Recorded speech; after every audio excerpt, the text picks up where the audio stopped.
Elon Musk is worth $1.3 trillion. He is the world's first trillionaire. Meanwhile, in Emilia-Romagna, one of the richest regions in Italy, no single person owns everything. The workers do, and they are thriving. There's a reason behind that, and we're going to find out what that is in this video that we're looking at today, which is Italy's radical solution to extreme inequality. And this is by More Powerful Union. Link will be in the description so you can head on over and support their channel. I really am curious to know how this is basically a co-op. I'm curious to know how it works. Before we get going here, go ahead and like the video and let's see what we can see. Italy. You know it for Parmesan, gelato, Ferraris. But that's not why I'm here. I'm here because hidden beneath all of this beauty is something much more radical. How would you feel if he were making 300 times what you make? Non lo voto. Eccolo, è good. Non voto un altro. Go home. Let's rewind. Wow. I'm from the US, the land of Cheese Whiz and Billionaires. Where 60% of people live paycheck to paycheck. The rich get richer and richer. And it all keeps humming along because we're told that's just the way it works. Well, in America, yes, that is. Yeah, well, that's what we're told. That's the way it works. So he's correct. But what if there's another way? Okay.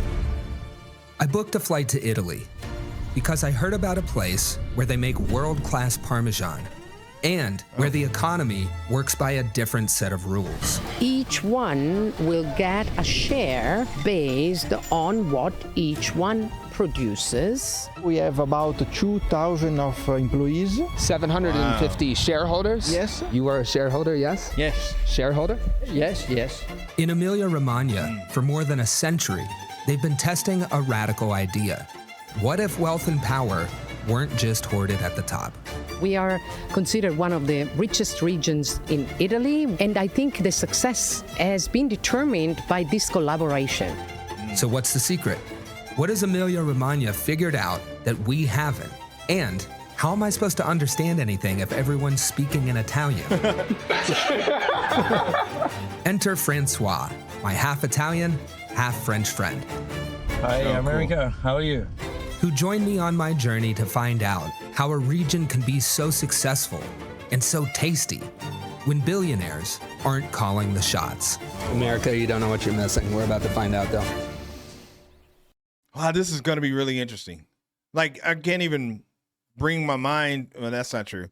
It's difficult for me to bring my mind to think that that's something that's possible because of what I've been used to in the U.S. And I wonder how, you know, as we're watching this here, how does your country fit into this? Do you think your country would be able to do what we're about to see here? I mean, we're going to assume right off the top that it's going to be super interesting, and I'd probably want to do that. If I was President G.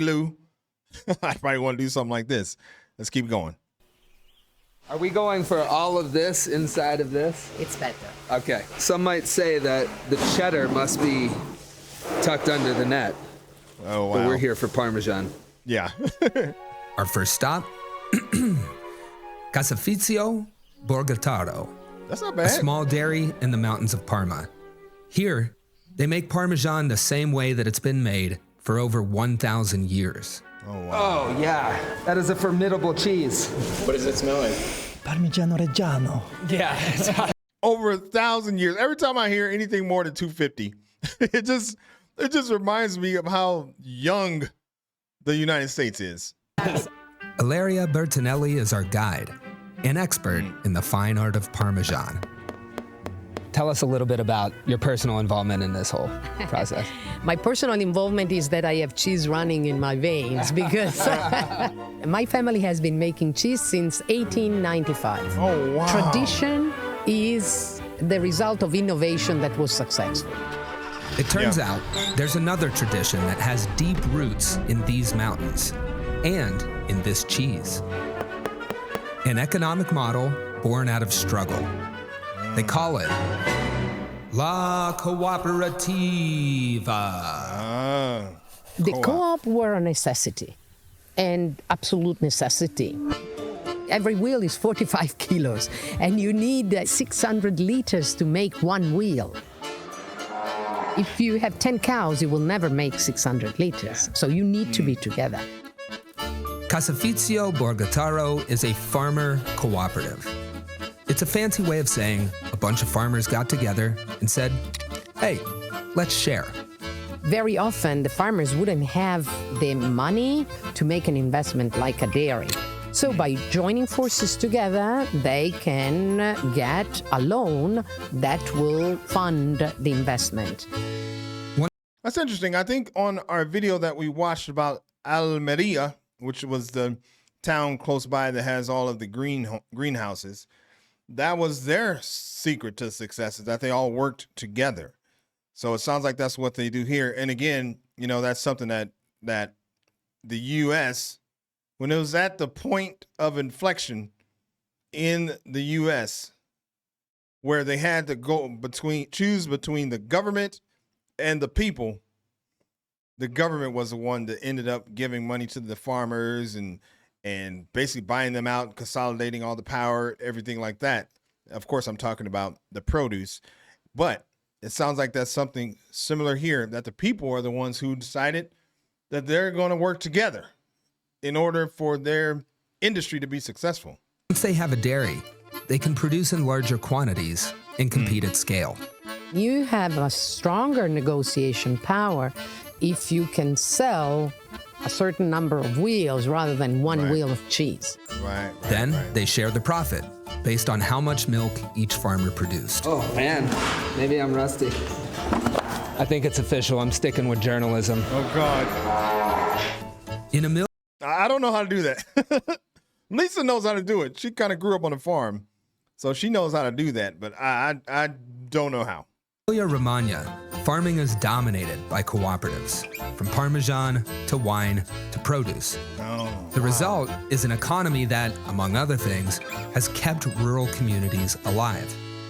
Have small farmers been able to stay alive in this region? Oh yes, because of Parmigiano Reggiano.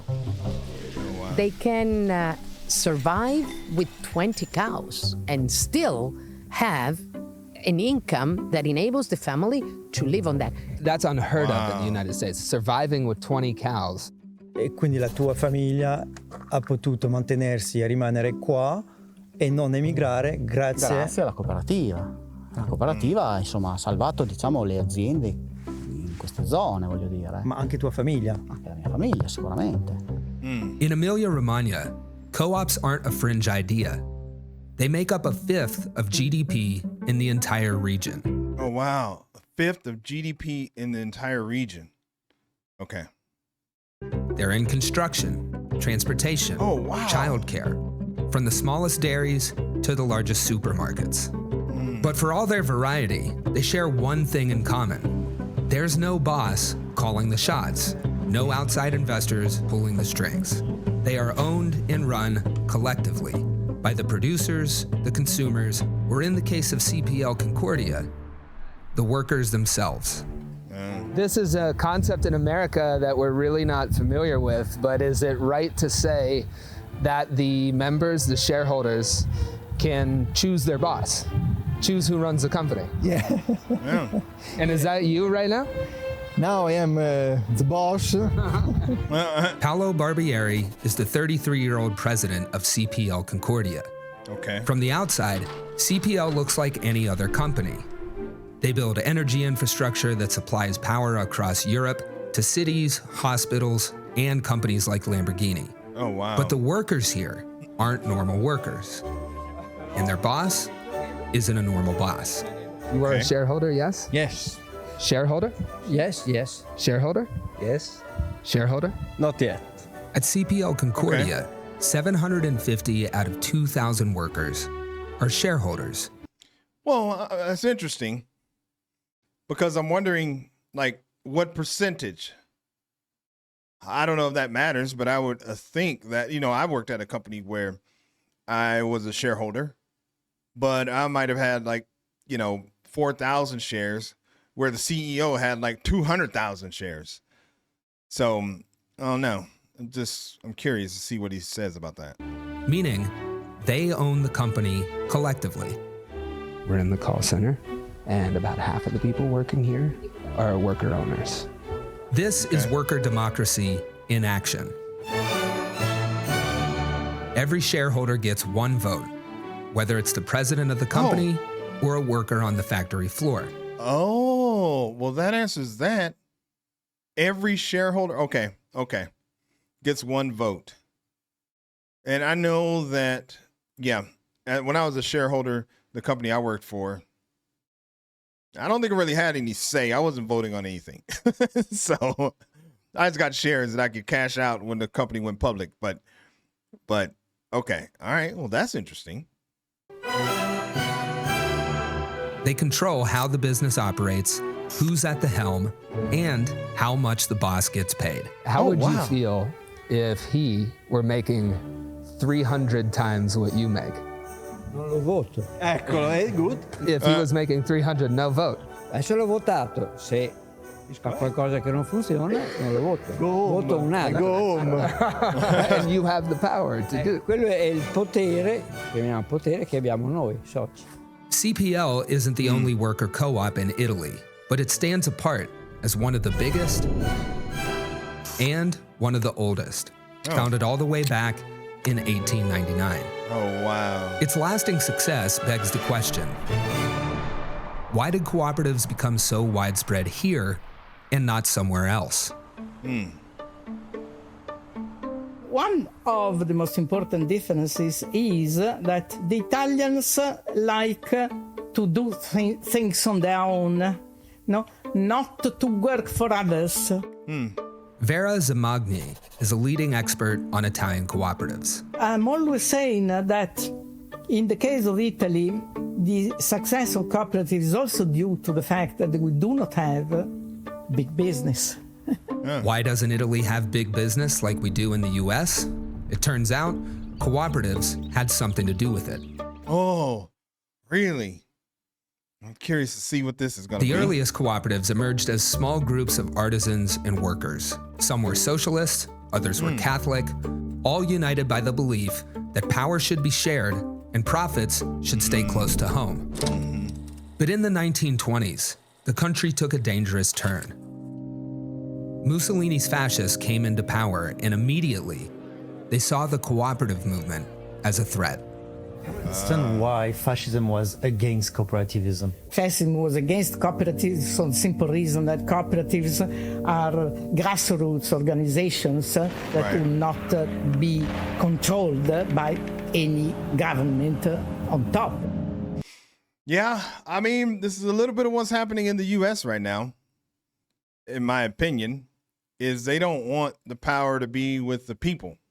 I mean, they want the power. I mean, really, really right now, they want the power to be with Mr. Trump, president. Like, he is like the end of everything goes through him. So they don't want the power to be with the people. They want it to be with the government. Controlled by any government on top. Under Mussolini, cooperatives were crushed, and power was consolidated in the hands of just a few corporations. When Italians resisted fascism, they were also resisting that economic model. But after the war ended, cooperatives came back to help rebuild war-torn Italy. And in 1948, the right to form cooperatives was enshrined in the Constitution. Oh, wow. That cops in Italy have to be supported by any government because of their role in improving the cohesion of society. Which means that no government in Italy can run against cooperatives unless it changes the constitution, something that is not easy, obviously, to do. Over the years. Wow. So it's in the Constitution. Dang, that's a big deal. It changes the constitution, something that is not easy, obviously, to do. Right. Over the years, cooperatives grew their influence, organizing themselves into powerful federations like Conf Co-op and Lega Co-op. Lega Coop in Emilia-Romagna ha 1.000 cooperative associate e 165.000 lavoratori. In the US, cooperatives are mostly forced to fend for themselves. But in Italy, laws are built to help them grow. Ciascuna cooperativa destina. Yeah, hold on. I want to go back to this. Cooperative for growth, workplace democracy. This is all in the U.S. Yeah, that's true. They're left to fend. They're left to fend for themselves. And in the U.S., it depends on which state you're in, whether or not you even have a chance. So typically, if you're going to be in one of the red states, as they're called, you're not going to have very much of a chance to have a cooperative, a co-op. 165.000 lavoratori. In the U.S., cooperatives are mostly forced to fend for themselves. But in Italy, laws are built to help them grow. Ciascuna cooperativa destina a un fondo il 3% degli utili che servono per promuovere nuova cooperazione. In Emilia-Romagna, this system of co-ops has helped transform the region from one of the poorest after the war to one of the richest today. And now, co-ops are everywhere, even providing services we usually associate with government. We have more than 10,000 social cooperatives in Italy, and they deliver more than 50% of the Italian welfare. Oh, wow. Social co-ops provide elder care, jobs for people with disabilities. Oh, that's cool. They have social co-ops.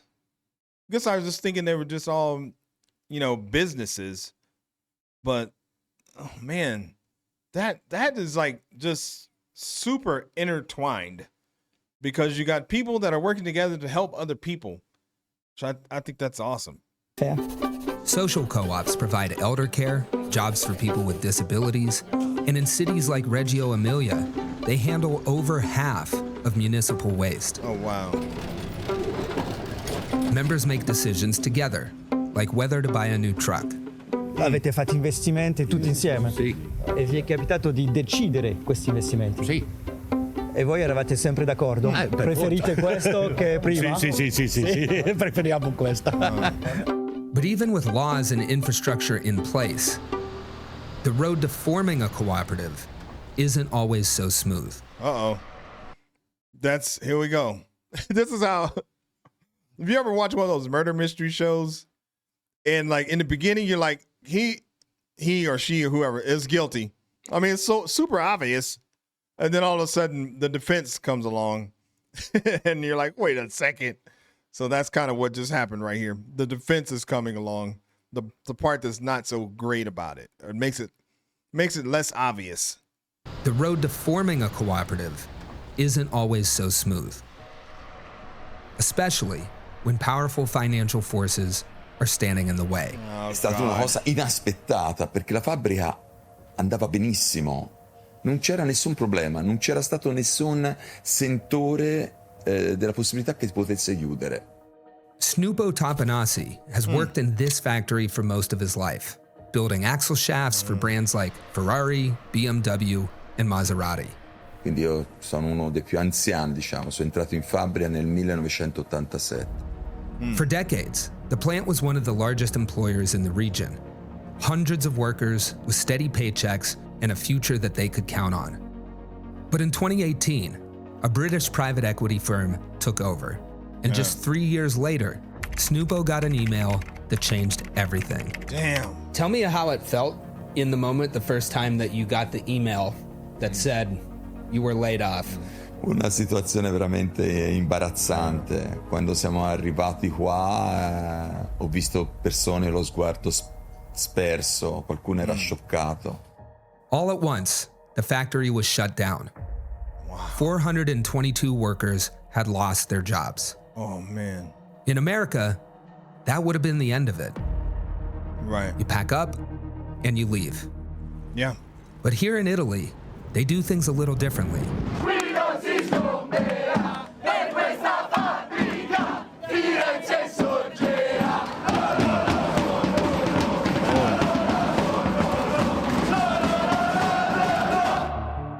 In July of 2021, Snupo and hundreds of workers walked through the gates and took over the factory. What? È stata la cosa più naturale del mondo. Wait, what? They were just like, hell no. Yeah, thanks for firing us, but no thanks. We're going back to work tomorrow. Wow, that's interesting. And took over the factory. È stata la cosa più naturale del mondo. Se ci chiudono la nostra fabbrica, rientrare nella nostra fabbrica, per poi cercare di lottare per dare la possibilità di nuovo alla fabbrica di ripartire. È stata la cosa più naturale del mondo. There's a precedent for this, the Marcora Law, which lets workers buy out their factory when the business is in crisis. And over the years, plenty have done just that, turning failing companies into thriving cooperatives. But this time was more complicated. Even though the workers had developed an industrial plan for the factory and raised millions of dollars to fund it, the owner was unwilling to sell. A man by the name of Francesco Borgomeo. That's the guy? All right. So the workers took a different approach, calling on the regional government to Wait. So I want to understand this. So what I hear him saying is someone can come in, they can buy out the co-op, and then it sounds like either it's a law or they have the opportunity or something to, but it's probably not a law because this owner didn't accept it. But anyway, they have an opportunity to go back and basically buy it back from them. So I'm wondering if you'll have some business owners that use this as like just kind of like a business model. Go in, buy places, and resell it and make a profit. That would be interesting. I don't know how that would work, but so the workers took a different approach, calling on the regional government to intervene on their behalf. Abbiamo spinto per fare una legge regionale sui consorzi. Vuol dire che all'interno della fabbrica ci saranno tante zone in cui ci saranno tante realtà che possono venire a produrre qua. But their fight isn't over just yet. Even with the new law in place, the owner still refuses to sell. Le leggi possono essere le più belle del mondo, dopodiché ci vogliono gli uomini. Se le persone non cercano di supportarsi, cercare di unire le proprie lotte, non puoi cambiare rapporti di forza. Do you think the cooperative model can survive even in a modern economy with global competition? Sure. Of course really? you do. It's not simple to give an answer, but I'm really sure that cooperative model is a good model for a good society. I don't think it can work without the laws to back it up. I think if they had the laws to back it up, then, I'm just thinking of the U.S. I don't know about other countries because obviously I'm not anywhere near familiar with those countries and their laws and whatever. But in the U.S., no, it won't work unless there's some law. And then even then might be kind of difficult because you got the Supreme Court now that, is leaning one way in terms of their decision making. So, and they're all pretty young, so it might be decades before the law like that can be changed. So I don't think it could work in the U.S. Democracy is hard. It's messy. Yeah. But people choose it again and again for a reason. Yeah. So why is it that when most of us clock into work, the place where we spend a third of our lives, we leave democracy at the door? Do you have anything you want to say to American workers who might not have the powers that you do? Direi che è sfortunato. Wait, what? Hold on. Powers that you do. Direi che I would say that he is unlucky. Oh, wow. Sfortunato. Cosa devo dire? Io sono fortunato che lavoro per una cooperativa. Farsi una bella vita bisogna lavorare. Per farsi per togliersi le soddisfazioni che si può bisogna lavorare, perché altri sistemi, altri modi io non li conosco, o che uno nasce fortunato. Small rural communities would not be able to be rural communities if it didn't work. Without co-ops, In the mountains, it was impossible to have that. Spesso noi accettiamo un qualcosa perché fa parte un po' della nostra cultura, ci fanno pensare che quello è l'unico mondo possibile. La fabbrica viene chiusa e te va a cercarti un altro lavoro, fine. L'invito magari a una persona che vive in America è quello di magari cercare di rimettere in discussione il proprio sistema. Perché se noi non rimettiamo in discussione il nostro sistema, non possiamo cambiare il nostro sistema. Italy's cooperative economy isn't perfect. That was interesting. That was great what he said. He invites the people of America to question their own system. But because if you don't question the system, you can't change the system. Possiamo cambiare il nostro sistema. Has been determined by this collaboration.